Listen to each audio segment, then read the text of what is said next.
भगवान को लेकर के अक्रूर जी चले और भगवान मथुरा के द्वार पर आकर के रुके। रथ को रोका, भगवान ने कहा ऐसा है, अब आप यहाँ से जाइए और हम अपने ग्वाल वालों के साथ में मथुरापुरी में प्रवेश करेंगे। अक्रूर जी को भगवान ने भेजा, पीछे से नंद बाबा ग्वाल वालों के साथ में आए। यमुना जी के तट पर यमुना जी का पूजन किया। सायं काल की बेला हुई, भगवान ने बाबा से जाके कहा, बाबा हाँ लाला मैं मथुरा घूमे आ में।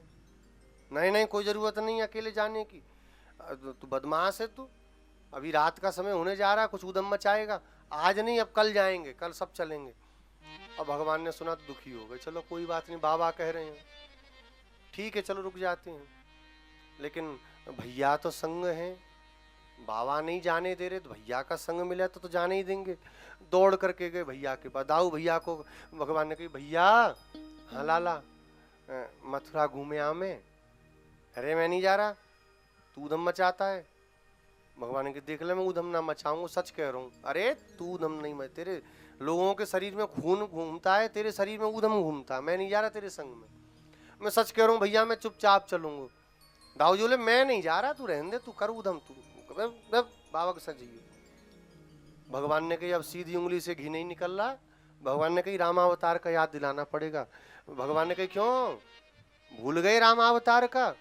जब गए थे जनकपुरी तो हमने ही कही थी गुरुजी से कि जाओ लक्ष्मण घूमना चाहता है, हम घुमा लाते हैं, और आज हम छोटे बने तो हमारे जो है सुन नहीं रहे।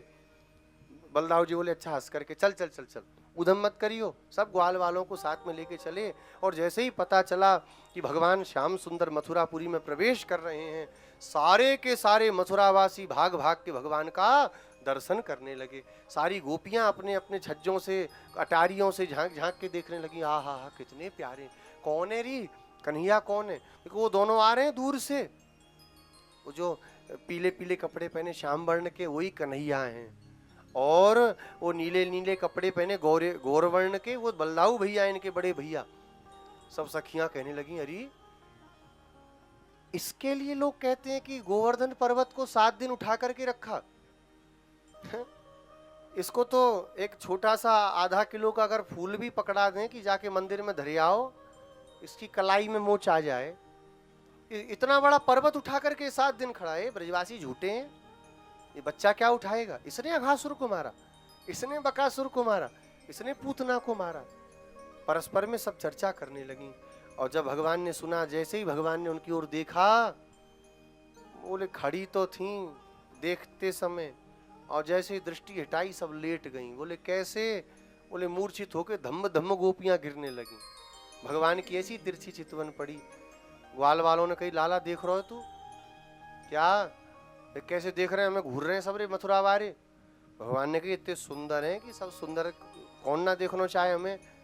बड़ो आयो सुंदर कालो कलूटा, सब यूं देख रहे हैं। देखो जो जंगली कहाँ थे आए गए, देख रहे हो जिनके कपड़ान ने कैसे बढ़िया रेशमी कपड़ा पहन के घूम रहे हैं, हमारो देख कैसे भटो पुरानो से लग रहो।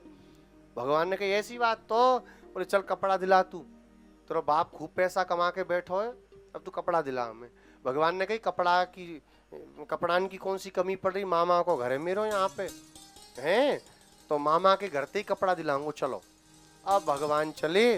कंस का राज धोबी और गधे पे बैठ के जा रहा था।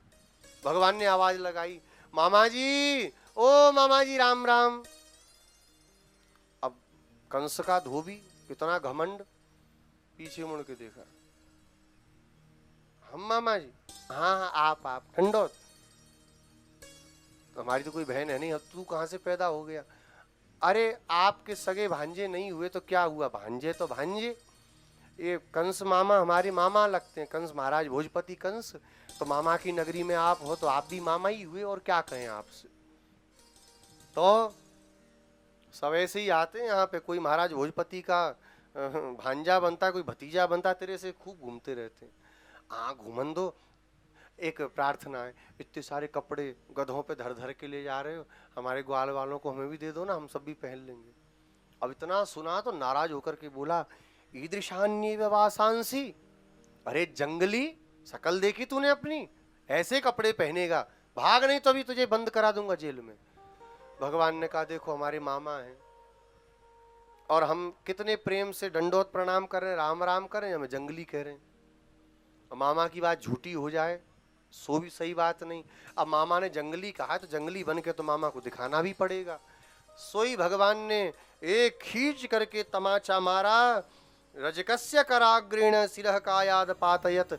एक तमाचा मारा, मारते ही तो सिर गया दूर, धड़ गया नीचे धम्म। भगवान ने अपने मामा को बना दिया राहु केतु। अब सारे धोबी छोड़ छोड़ के भगे। भगवान ने कहा उठाओ भैया, आओ। सबने अपने अपने हिसाब के कपड़े निकाले। अब अपने नाप के होता तो सही से आए। बाजू बड़े बड़े थे तो मोड़ते मोड़ते मोड़ते मोड़ते यहां तक मोड़ के ले आए। हाथ रहना चाहिए ऐसे, कपड़ा इतना मुड़ गया कि हाथ हो गया ऐसे। अब बगलबंदी चलती थी पहले, ऐसे बांधते थे। बगलबंदी को पीछे से 4 राउंड घुमा करके लाए, बांध बूंद करके किसी तरह खड़े हो गए। और सॉरी कन्हैया, हाँ क्या कह रहे हो, देख कैसा लग रहा हूं मैं। आए हाय, नजर ना आए लग जाए तो आजा, काजा टिक्का लगाऊं तू, बहुत प्यारो लग रहा हो भैया। और कन्हैया देख, हमें देखियो देखियो।